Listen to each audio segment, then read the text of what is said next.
श्री वाहिगुरु सतनाम श्री वाहिगुरु। सतगुरु जी इस पदे की आरंभता करते हैं। परमे जन्म अनेक संकट महाजोन, लपट रहियो ते संग मीठे भोग सोन। साहब जी आखते हैं, हे प्रभु असी अनेकों ही जन्मां के अंदर भटके हाँ अते बहुत सारिया जोनियां दे विच बड़ा ही दुख पाया है, बड़ा ही कष्ट भोगिया है। हुण ये मनुखा जन्म दे विच भी सोण तो भाव है सोना, सोना चांदी पदार्थां दे विच ही अते मिठे रसां दे भोग दे विच ही जीवन खचत है। इन्हां नाल ही मन चंबड़िया होया है, भाव पदार्थां दे विच मन खुबिया होया है, इन्हां दे विच लपटिया होया है। इस जीवन विच आके भी सोची प्राप्त नहीं की। इस तरह का जीवन बसर हो रहा है। उपदेश देने के दो ढंग होंदे ने, एक अपने आप में शामिल करके, एक तुसीं कह के। गुरबाणी के अंदर बहुतात दे विच चाहे भगत साहबान की बाणी है, चाहे गुरु साहबान की बाणी है, फर्स्ट परसन दे विच ज़्यादा है, अपने आप में शामिल करके। हुण इत्थे जिहड़े वचन हैं गुरु जी अपने आप में शामिल करके उपदेश दे रहे हैं। उपदेश साडे वास्ते है। गुरु कदे दुनिया च नहीं भटकदा, ना गुरु कदे पदार्थां दे रस विच नहीं हुंदा है। सानू समझाउण वास्ते गुरु जी अपने आप में शामिल करके सानू उपदेश करते हैं। साहब आखदे ने अनेकां ही जन्मां विच असीं भटके। थोड़ा जिहा इस विचार नूं समझण वास्ते कोई समा सी जदों सृष्टि ते कुछ नहीं सी अते ना सृष्टि सी, ना आकाश, ना धरती, ना चंद्रमा, ना सूरज, ना वनस्पति, ना जल ते ना हवा, ना किसी जीव की होंद, कुछ भी नहीं सी। और ये समा कितना गुजरिया, गुरु पातशाह जी कहते ने इसनूं बयान नहीं किया जा सकता। अरबद नरबद धुंधुकारा, धरन न गगना हुक्म अपारा, ना दिन रैन न चंद न सूरज, सुन समाद लगाएगा। उदों केवल ते केवल सच आप ही कैम सी, परमात्मा आप ही सी, होर कुछ नहीं सी। फिर उस परमात्मा ने अपने ही आप दे अंदरों खंड ब्रह्मांड पताल आरंभे गुप्तो प्रगटी आइंदा, उसने अपने ही अंदरों बेअंत खंड बेअंत ब्रह्मांड की रचना की अते बेअंत जीव अपने ही अंदरों पैदा किए अते गुप्त तो प्रगट हो गया, निर्गुण ते सरगुण थिया। भारतीय साहित्य के अंदर 84 लाख जूनियां का जिक्र है। गुरु पातशाह जी ने उन्होंने भी आधार बना के सानू उपदेश दिता। बाणी च भी बहुत जगह 84 लाख जूना का जिक्र आता है। साहब आखदे ने लाख 84 जोन सबाई, मानस को प्रभ दी वड़े। हुण उस वाहिगुरु ने 84 लाख जूना पैदा कीतियां हन अते आप ही उसने इन्हां सारियां जुनियां दे विचों मनुख नूं सिर मोर बनाया। आप ही उन्हां सारियां जुनियां दे सरदार थापिया, भाव सिर मोर इनू आप ही बनाया उसने। लाख 84 जोन सबाई, मानस को प्रभ दी वड़िया, मनुख नूं वड़िया। इस पौड़ी ते जो नर चुकै सो आए जाए दुख पाएगा। हुण ये एक पौड़ी है मनुखा जन्म परमेश्वर दे विच एकमिक हो जाण दी मिलाप दी। पर इस जन्म नूं पा के जिहड़ा इंसान खुंझ गया सो आए जाए दुख पाएंदा, वो फिर इस जन्म मरण के गेड़ विच जूनिया के गेड़ च पिया रहिंदा, जूनिया के गेड़ चों निकलदा नहीं। केड़ी केड़ी जूनी चों असीं भटक के आए हाँ, कुछ गुरु ने यह भी बयान किया। कई जन्म भय कीट पतंगा, कई जन्म गजमीन कुरंगा, कई जन्म पंखी सर्प होयो, कई जन्म हैवर वृक्ष जोयो, मिल जगदीश मिलन की बरिया, चिरंकाल ये देश जरिया रहाओ। कई जन्म सैल गिर करिया, कई जन्म गर्भ हिर खरिया, कई जन्म साग कर उपाया, 184 जौन परमाया। गुरु अर्जन साहब महाराज जी का ही ये शब्द है।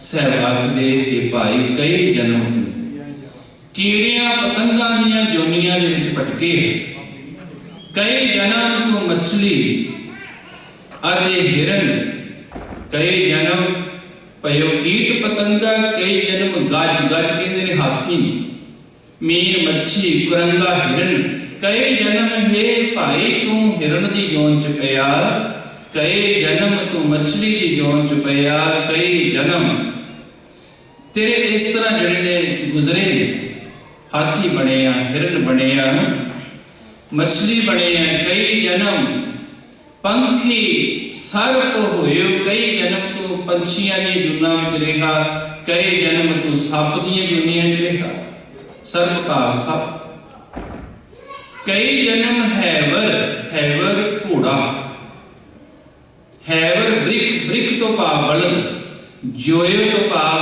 जोतिया गया।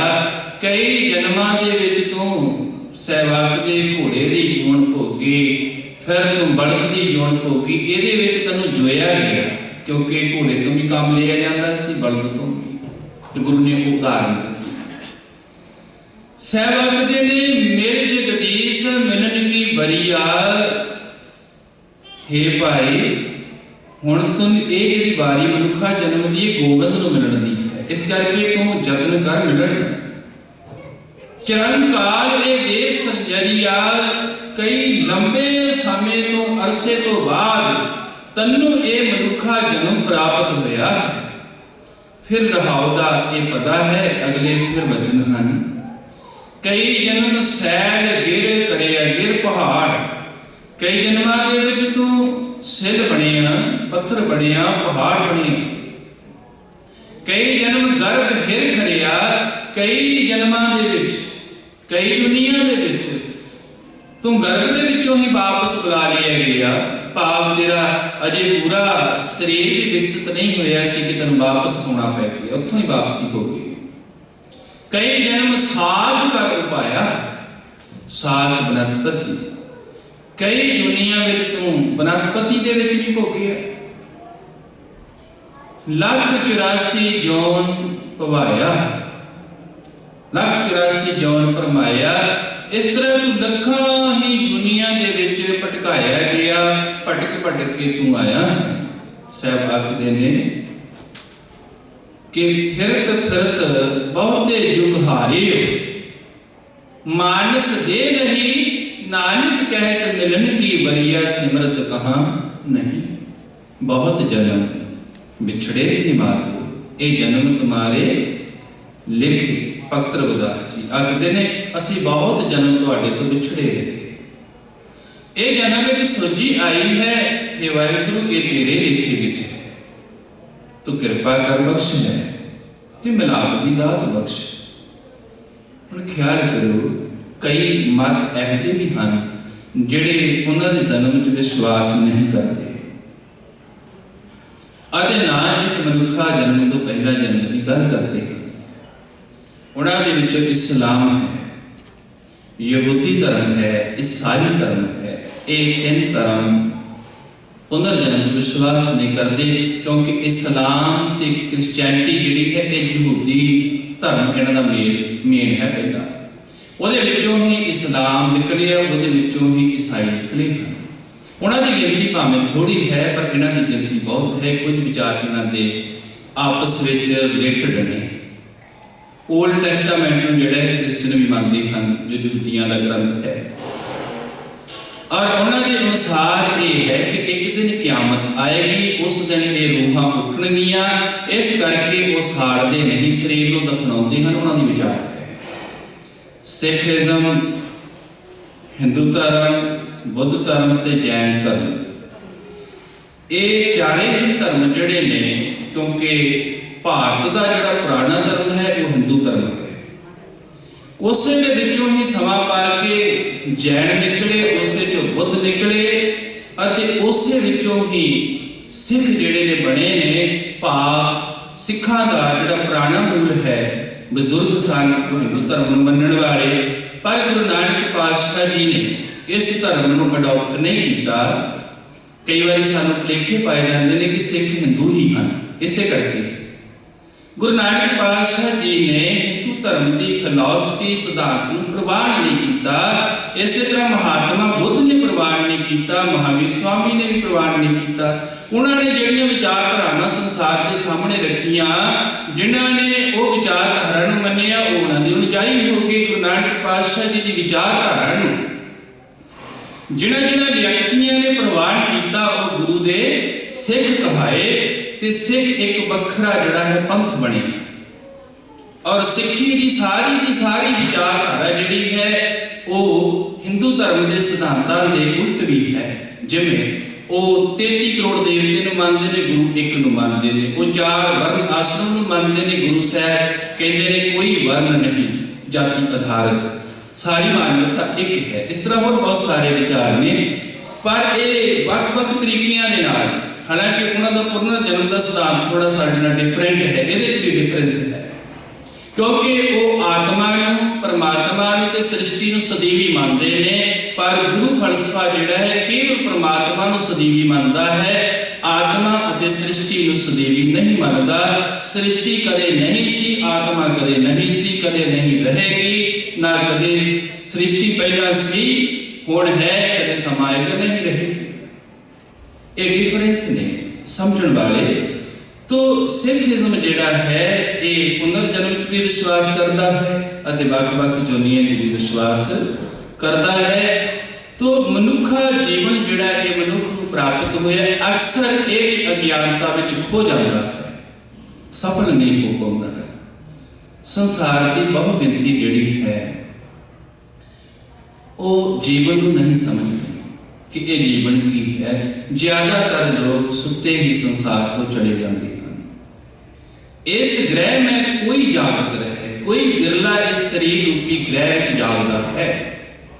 साबत वस्तु वो अपनी रहे, वो वस्तु अपनी साबत ले जाता, वो पूंजी सफल कर जाता, नहीं तो संसार विच श्वासां दी मिली हुई पूंजी नूं मनुख गवा के चलिया जाता। जिथे गुरु पातशाह जी ने वचन आखे, रैन गवाई सोए कै, दिवस गवाया खाए, हीरे जैसा जन्म है कौड़ी बदले गया। जन्म से हीरे जैसा चला गया, कौड़ी बदलेगी, भाव जिसकी कीमत ही कोई ना होगी, अजाई चला गया। जीवन बहुत कीमती है। तो ये जीवन को समझना है ते परमेश्वर के लेख चलाना है। असल विच साहब आखते ने, विचों गर्भे निकल आया खसम वसार गुणी चेतना। मां के उदर तो जो बाहर आया ते इसनूं रब पड़ गया, इन्हें दुनिया के नाल चित जोड़ लिया, ऐसा चित जुड़िया। भगत कबीर जी आखते ने, कबीर दीन गवाया दुनी सो दीन धर्म। असल में जे तुसी गुरबाणी का गहरा अध्ययन करो तो धर्म एक ही है संसार में, जिहड़ा परमात्मा ने खुद स्थापित किया है। बाकी पंथ हैं जिहड़े सानू धर्म तक पहुंचाउंदे ने। दीन गवाया दुनी सिओ, दुनी ना चाली साथ, पाए कुहाड़ा मारे गाफल अपने हाथ। अज्ञानी मनुख ने अपने हथी अपने पैरी कुहाड़ा मार लिया, भाव अपना जीवन आप बर्बाद कर लिया। कोई मनुख का जीवन बर्बाद नहीं करता, खुद ही बर्बाद करता है। पर हमेशा मनुख कसूर दूसरे का है, कहता कि उस करके मेरा जीवन बर्बाद हुआ, नहीं, अपने करके ही हुआ। साहब सानू इस करके समझाते ने, आपन हथी अपना आपे ही काज ਸਵਾਰੀਏ ਆਪਣੇ ਹੱਥਾਂ ਨਾਲ ਪਾਪ ਇਸ ਜੀਵਨ ਦੇ ਹੁੰਦਿਆਂ ਸਵਾਸਾਂ ਦੇ ਹੁੰਦਿਆਂ ਆਪਣੇ ਜੀਵਨ ਨੂੰ ਸਵਾਰਨਾ ਚਾਹੀਦਾ ਹੈ। ਨਹੀਂ ਤਾਂ ਗੁਰੂ ਨੇ ਬਚਨ ਆਖੇ ਤਰਨਾ ਭੋਗਿਖਿਆਨ ਸੁਖ ਹੋਏ ਬਾਲਪਨ ਅਗਿਆਨਾ ਬਿਰਧ ਪਇਓ ਅਜੂਨ ਸਮਝਿਤ ਕੌਣ ਕਮਾਤੁਰ ਜਾਣਾ। ਬਾਲ ਜਵਾਨੀ ਅਰ ਬਿਰਧ ਪੁਣ ਤੀਨ ਅਵਸਥਾ ਜਾਣ ਕਹੁ ਨਾਨਕ ਹਰ ਭਜਨ ਬਿਨ ਬਿਰਥਾ ਸਭ ਹੀ ਮਾਨ ਸਭ ਵਿਅਰਥ ਚਲਾ ਗਿਆ। ਤੋ ਸਾਹਿਬ ਜੀ ਸਾਨੂੰ ਸਮਝਾਉਂਦੇ ਹਨ ਭਰਮੇ ਜਨਮ ਅਨੇਕ ਸੰਕਟ ਮਹਾ ਜੋਨ ਲਪਟ ਰਹਿਓ ਤੇ ਸੰਗ ਮੀਠੇ ਭੋਗ ਸੋਣ। ਹੁਣ ਖਿਆਲ ਕਰੋ ਪਦਾਰਥ ਸੀ ਜ਼ਰੂਰਤ ਮਨੁੱਖ ਦੀ ਤੇ ਮਨੁੱਖ ਨੇ ਬਣਾ ਲਿਆ ਨਿਸ਼ਾਨਾ ਪਦਾਰਥ ਨੂੰ। ਤੋ ਪਦਾਰਥ ਇਕੱਠੇ ਕਰ ਕਰਕੇ ਮਨੁੱਖ ਨੇ ਲੈ ਲਾ ਅੰਬਾਰ ਪਰ ਮਨੁੱਖ ਨੂੰ ਸ਼ਾਂਤੀ ਪ੍ਰਾਪਤ ਨਹੀਂ। ਕਈ ਵਾਰੀ ਮਨੁੱਖ ਨੂੰ ਭੁਲੇਖਾ ਹੈ ਕਿ ਅਮੀਰ ਵਿਅਕਤੀ ਸੁਖੀ ਹੈ, ਜੇ ਕੋਈ ਪਦਾਰਥ ਬਹੁਤੇ ਨੇ ਉਹ ਸੁਖੀ ਹੈ, ਘੱਟ ਵਾਲਾ ਦੁਖੀ ਹੈ। ਪਰ ਜੇ ਤੁਸੀਂ ਸਮਾਜ ਦਾ ਅਧਿਐਨ ਕਰੋ ਤਾਂ ਜੋ ਗੁਰੂ ਨੇ ਅਧਿਐਨ ਕਰਕੇ ਸਾਨੂੰ ਦਿੱਤਾ ਹੈ, ਸਾਹਿਬ ਆਖਦੇ ਵੱਡੇ ਵੱਡੇ ਜੋ ਦਿਸੈ ਲੋਕ ਤਿਨ ਕੋ ਵਿਆਪੈ ਚਿੰਤਾ ਰੂਪ ਖਸਮ ਵਿਸਾਰ ਕੀਏ ਰਸ ਭੋਗ ਤਾਂ ਤਨ ਉੱਠ ਖਲੋਏ ਰੋਗ। ਕਿਉਂਕਿ ਬਹੁਤੇ ਰਸਾਂ ਕਸਾਂ ਚ ਉਹੀ ਪੈਂਦਾ ਜਿਹੜਾ ਬਹੁਤਾ ਹੀ ਅਮੀਰ ਹੋਵੇ। ਜੇ ਕੋਈ ਪਦਾਰਥ ਬਹੁਤੇ ਤੁਸੀਂ ਦੇਖੋ ਬੱਚੇ ਬਹੁਤੇ ਉਹਨਾਂ ਦੇ ਵਿਗੜਦੇ ਨੇ ਜਿਹੜੇ ਜ਼ਿਆਦਾ ਧਨੀ ਨੇ, ਕਿਉਂਕਿ ਪਦਾਰਥ ਬਹੁਤ ਹੈ। ਤੋ ਪਦਾਰਥ ਬਹੁਤਾ ਹੋਣ ਕਰਕੇ ਜੀਵਨ ਵਿਗੜਿਆ, ਰੱਬ ਨੂੰ ਭੁਲਾ ਕੇ ਐਸੇ ਰਸ ਭੋਗੇ ਕਿ ਉਹਨਾਂ ਰਸਾਂ ਨੇ ਸਰੀਰ ਨੂੰ ਰੋਗੀ ਕਰ ਦਿੱਤਾ। ਭੋਗੰਗਤਾ ਰੋਗੰਗ ਵਾਲੀ ਅਵਸਥਾ ਪ੍ਰਾਪਤ ਹੋਈ। ਤੋ ਸਾਹਿਬ ਅੱਗੇ ਆਖਦੇ ਨੇ ਭ੍ਰਮਤ ਭਾਰ ਅਗਨਤ ਆਇਓ ਬਹੁ ਪਰਦੇਸਾਂ ਧਾਇਓ। ਸਾਹਿਬ ਜੀ ਆਖਦੇ ਹਨ ਅਣਗਿਣਤ ਹੀ ਪਾਪਾਂ ਦਾ ਭਾਰ ਲੈ ਕੇ ਅਸੀਂ ਜਿਹੜੇ ਹਾਂ ਇਹ ਦੁਨੀਆ 'ਚ ਭਟਕੇ ਹਾਂ। ਬਹੁ ਪਰਦੇਸਾਂ ਧਾਇਓ ਤੋਂ ਭਾਵ ਹੈ ਬਹੁਤ ਸਾਰੀਆਂ ਦੁਨੀਆਂ ਵਿੱਚ ਅਸੀਂ ਭਟਕੇ। ਇੱਕ ਇਹ ਸਰੀਰ ਹੈ, ਇਸ ਸਰੀਰ ਤੋਂ ਬਾਅਦ ਜੋ ਹੈ ਉਹ ਪ੍ਰਦੇਸ਼ ਹੈ ਤੇ ਇਹਨਾਂ ਪ੍ਰਦੇਸ਼ ਰੂਪੀ ਦੁਨੀਆ 'ਚ ਬਹੁਤ ਭਟਕੇ। ਅਬ ਓਟ ਧਾਰੀ ਪ੍ਰਭ ਮੁਰਾਰੀ ਸਰਬ ਸੁਖ ਹਰ ਨਾਇਓ। ਹੁਣ ਸਮਝ ਆਈ हे ਵਾਹਿਗੁਰੂ ਜੀ ਮੈਂ ਕੇਵਲ ਤੇਰੀ ਹੀ ਓਟ ਲਈ ਹੈ, ਮੈਨੂੰ ਕੇਵਲ ਤੇਰੀ ਹੀ ਆਸ ਹੈ ਤੇ ਮੈਨੂੰ ਇਹ ਸਮਝ ਲੱਗ ਗਈ ਕਿ ਸਰਬ ਸੁਖ ਹਰ ਨਾਇਓ। ਮੈਂ ਤੇਰੇ ਨਾਮ ਨਾਲ ਜੁੜਿਆ ਤੇ ਮੈਨੂੰ ਸਾਰੇ ਹੀ ਸੁੱਖਾਂ ਦੀ ਪ੍ਰਾਪਤੀ ਹੋ ਗਈ। ਇੱਕ ਇੱਥੇ ਟੁਕਦਾ ਬਚਨ ਹੈ। ਸਾਹਿਬ ਆਖਦੇ ਨੇ ਮਨੁੱਖ ਨੇ ਇਹ ਸਮਝ ਲਿਆ ਕਿ ਧਨ ਬਹੁਤਾ ਹੋਏਗਾ ਤੇ ਸੁੱਖ ਹੋਏਗਾ। ਫਿਰ ਮਨ ਦੁਖੀ ਹੈ ਤੇ ਸੋਚਿਆ ਨ੍ਰਿਤਕਾਰੀਆਂ ਦੇਖੋ, ਨਾਟਕ ਦੇਖੋ, ਅਖਾੜੇ ਦੇਖੋ ਤੇ ਮਨ ਸੁਖੀ ਹੋ ਜਾਏਗਾ। ਆਪਣਾ ਦੇਸ਼ ਠੀਕ ਨਹੀਂ, ਦੂਸਰੇ ਦੇਸ਼ ਤੇ ਕਬਜ਼ੇ ਕਰੋ, ਦੂਸਰੇ ਦੇਸ਼ਾਂ 'ਚ ਜਾਓ ਤੇ ਮਨ ਸੁਖੀ ਹੋ ਜਾਏਗਾ। ਪਰ ਇਹ ਸਾਰਾ ਕੁਝ ਕਰਨ ਦੇ ਬਾਵਜੂਦ ਵੀ ਸੁੱਖ ਪ੍ਰਾਪਤ ਨਹੀਂ ਹੋਇਆ।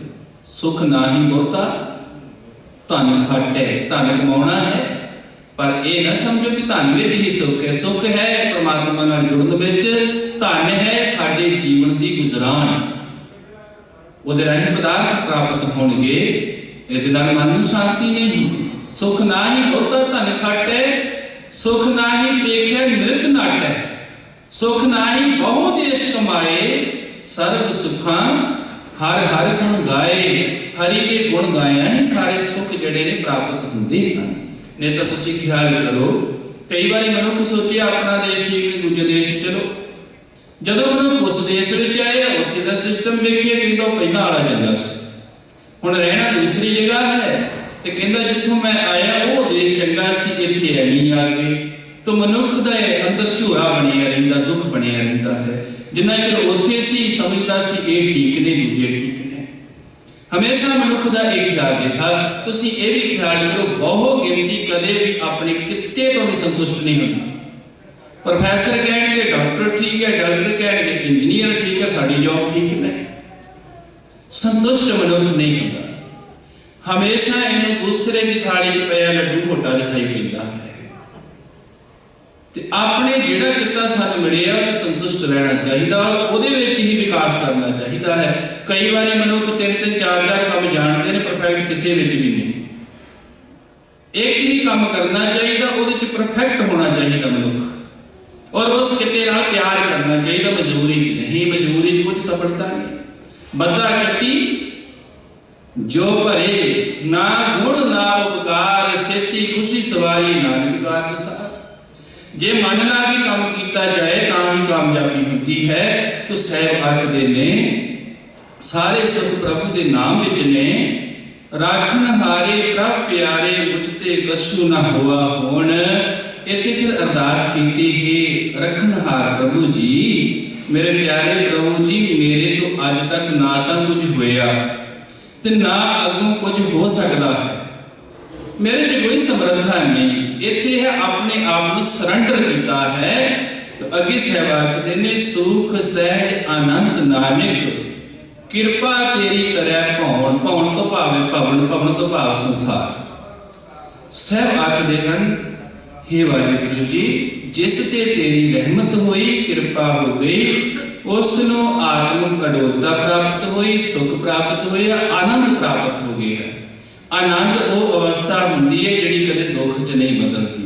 सुख आए दुख आए, मन की एक जैसी ही स्थिति रहिंदी। घाटा पे वाधा हुए, हर्ख होवे सोग होवे, मन नहीं डोलता। उस अवस्था में की आनंददायक अवस्था। तो साहब आखदे ने तेरी कृपा द्वारा वो भवजल रूपी संसार में तर जाता है। वो इस भवजल रूपी संसार डुबदा नहीं है। ख्याल करो, गुरु ने दोनों गल्लां ते जोर दिता, कर्म करन ते भी ते वाहिगुरु दी रहमत ते भी। तुसीं जे धर्मां दा अध्ययन करो तो महात्मा बुद्ध ने कला कर्म ते जोर दिता है, क्योंकि उन्होंने ईश्वर की गल नहीं की। तो कृपा की गल कित्थों होएगी? इस्लाम ने ज्यादा रहमत ते जोर दिता है, कर्म ते घट। तो गुरु ने दोनों चीज़ों पर जोर दिता, कर्म भी करो पर हमेशा आस रहमत दी रखो, कर्म करते चले जाओ, बख्शिश रखो कि वाहिगुरु ने बख्शिश करनी। जो मिलिया भी है आखो वाहिगुरु की बख्शिश नाल मिलिया, मेरे जतन नाल नहीं मिलिया। जिथे साहब आखदे घाल ना मिलियो, सेव ना मिलियो, मिलियो आए की चिंता। विचार करते हुए अपना चुकां की खिमा जी। सब का धन्यवाद। वाहिगुरु जी का खालसा, वाहिगुरु जी की फतेह। मांजो पैसा